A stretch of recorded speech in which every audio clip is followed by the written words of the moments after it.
Welcome back. With money laundering a cause for global concern, how are governments around the world looking to counter the problem?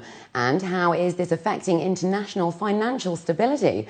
Well, to discuss this today, we're joined by Andrew North, the Managing Director of business consultancy and internal audit company Protiviti Middle East. Welcome to the show today. Thank you, Laura.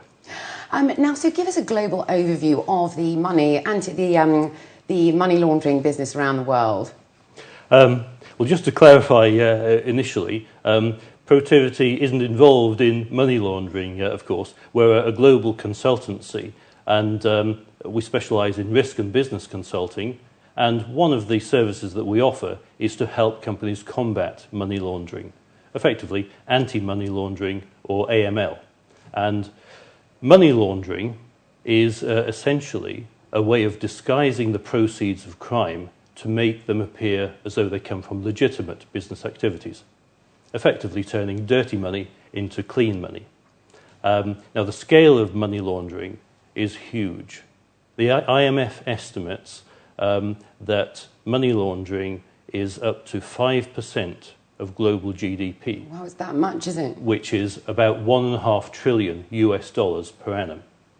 And one of the services that Protiviti provides is to help companies combat money laundering.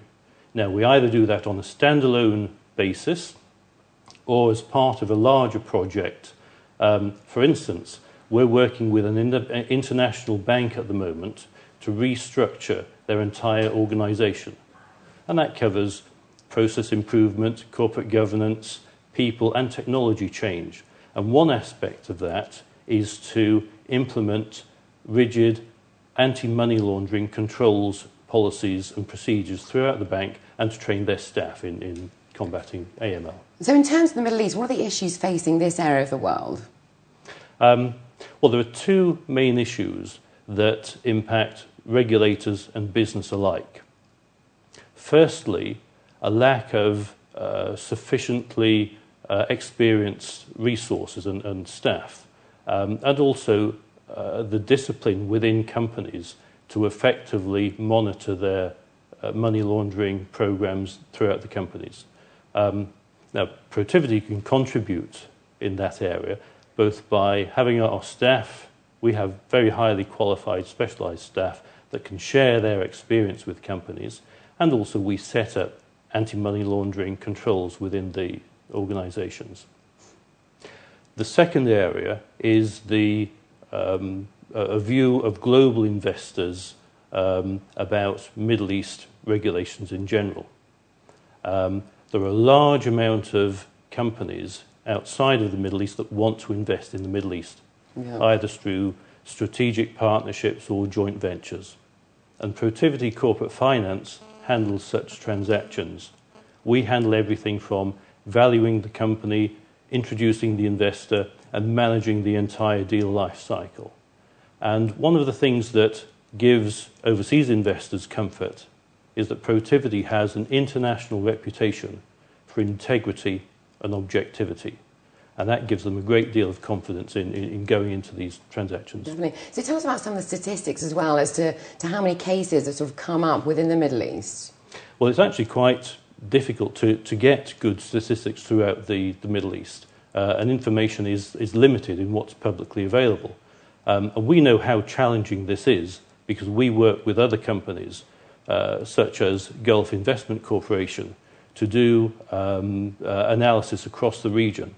And we have 6 offices throughout the GCC. So we're able to provide quite powerful insights into the business and economic issues of the region. So in terms of the Middle Eastern governments, I mean, what are they doing to sort of try and combat the problem?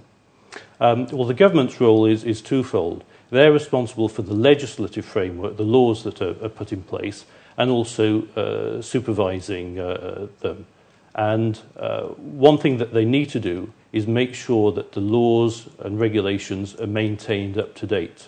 For instance, the Central Bank of Bahrain in August issued a consultative paper about money laundering in the capital markets area. And Protiviti experts responded to that, giving our best advice and industry best practice. Oh, right. So that's a way of Protiviti being able to contribute to shaping the legal landscape going forward. Definitely. So what about the UAE? And in the UAE, there have been various reports about the UAE, and there's a financial investigations unit in the UAE that is responsible for collating information. But in the UAE, it's a two-pronged process. There's overall general legislation, and then there's the DIFC, which specifically regulates financial bodies. Okay, because they obviously have their own sort of hub of legislation within that area, of course. Yeah, that's right. And also, financial companies see a great deal more in terms of money laundering and have more to combat in that area, because it's so much easier to divert funds around the world and layer the transactions. Definitely. Well, thank you so much for coming on the show today. It's been a pleasure speaking with you. Likewise. Thank you, Laura. Well, that's it from the business desk. You can write to us, though, at ib@city7tv.com. Up next, Natasha Thomas is back with further details on the F1 after parties in Abu Dhabi.